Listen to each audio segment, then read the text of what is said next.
What's up, Blasianaires and Blasianettes? If you have not seen the latest episode of Fear the Walking Dead, get out of here. Go get caught up, go watch the episode, and then come back and join us because there's going to be spoilers. So that is your warning. That is your cue to leave. Get out of here. Go get caught up right now. I gotta say, in the opening scene where everybody's leaving the church, and then all of a sudden blood starts coming out of their eyes, and I'm like, wait, what the fuck?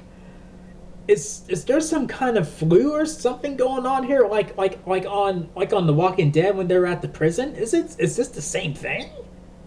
Oh, I mean, that's what I thought at first. I mean, I know it's definitely not the case though, but and the group finally gets on land. They finally reach their destination, and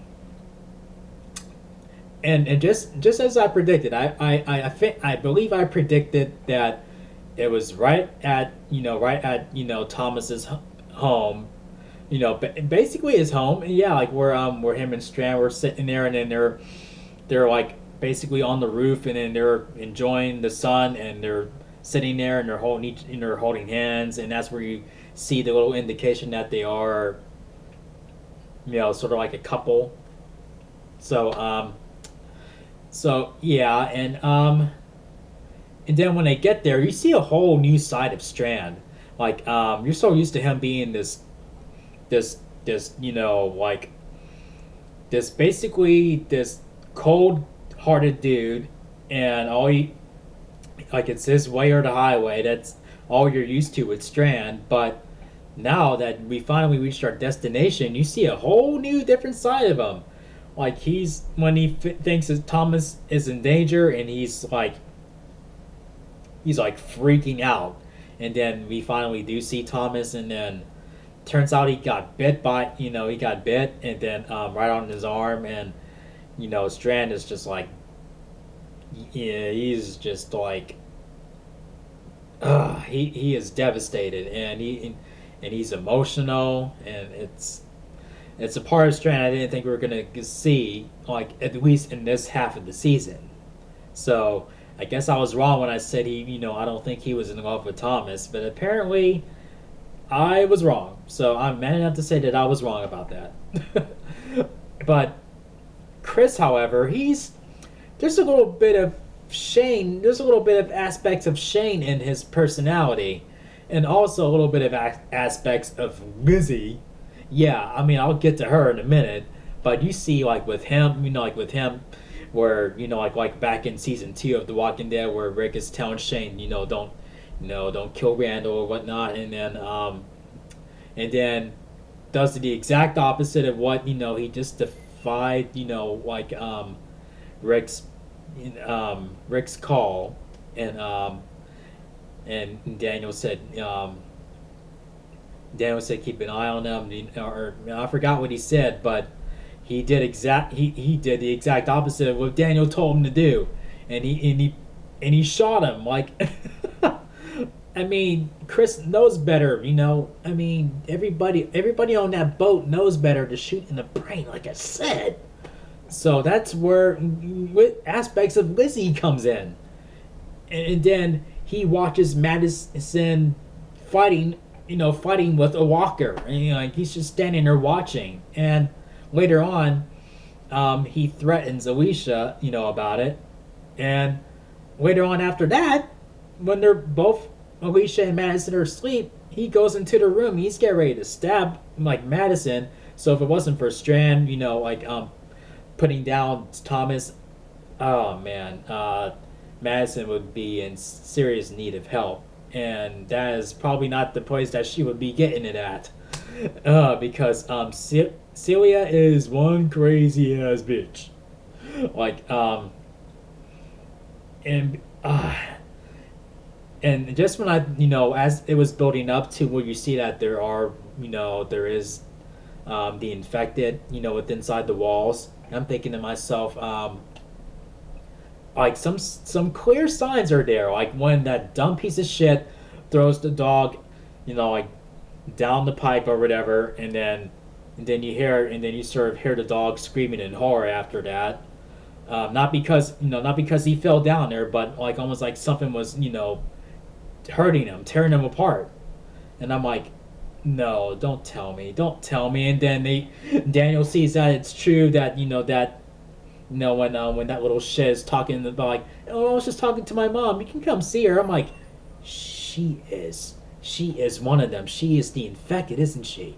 And then, yeah, she is like, like standing there behind a cage, in with other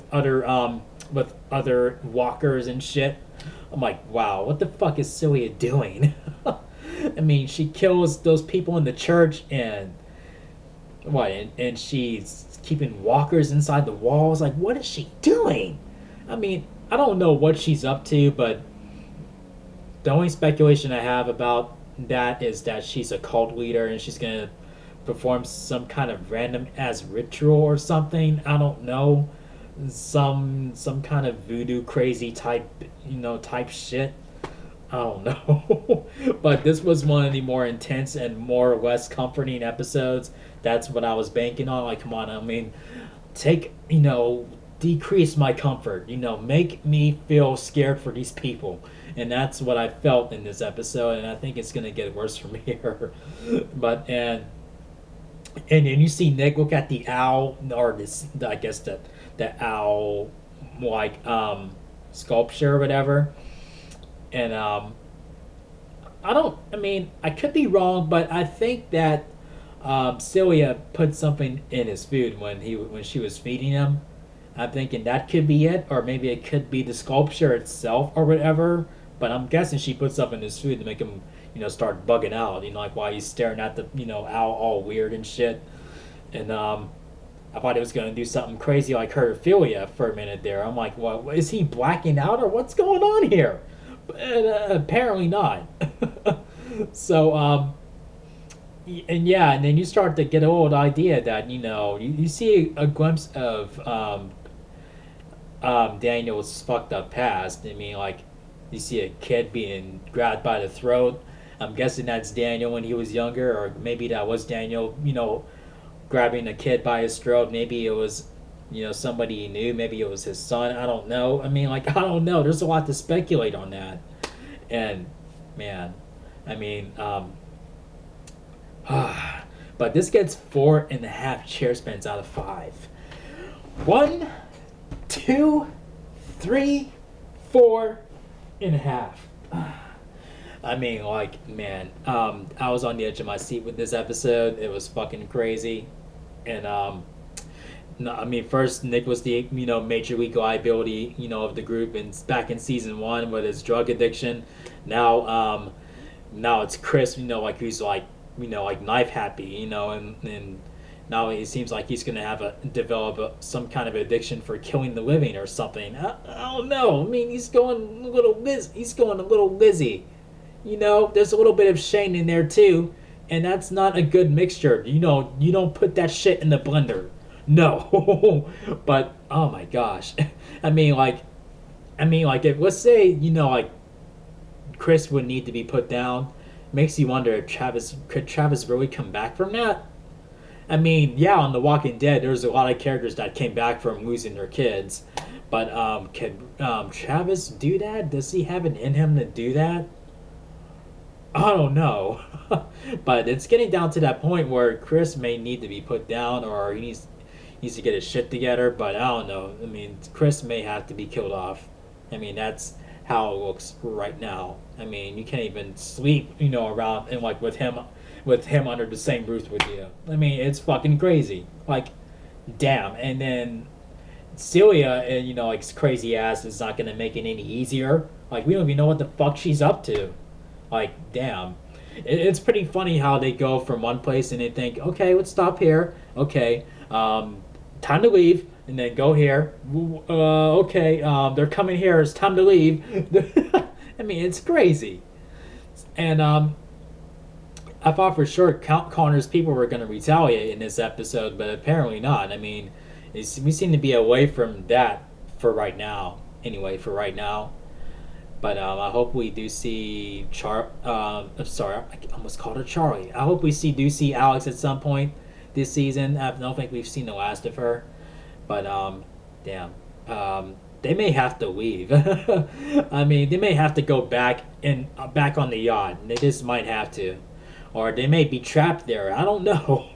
I mean, we're like the mid-season finales next week.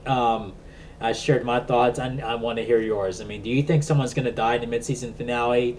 Do you think they'll have to leave? Do you think they'll kill Celia and take over the place? Or, I don't know. Let me know in the comments section. And who do you think that kid was that Strand was seeing? I mean, like, do you think that was him? He was having flashbacks of himself?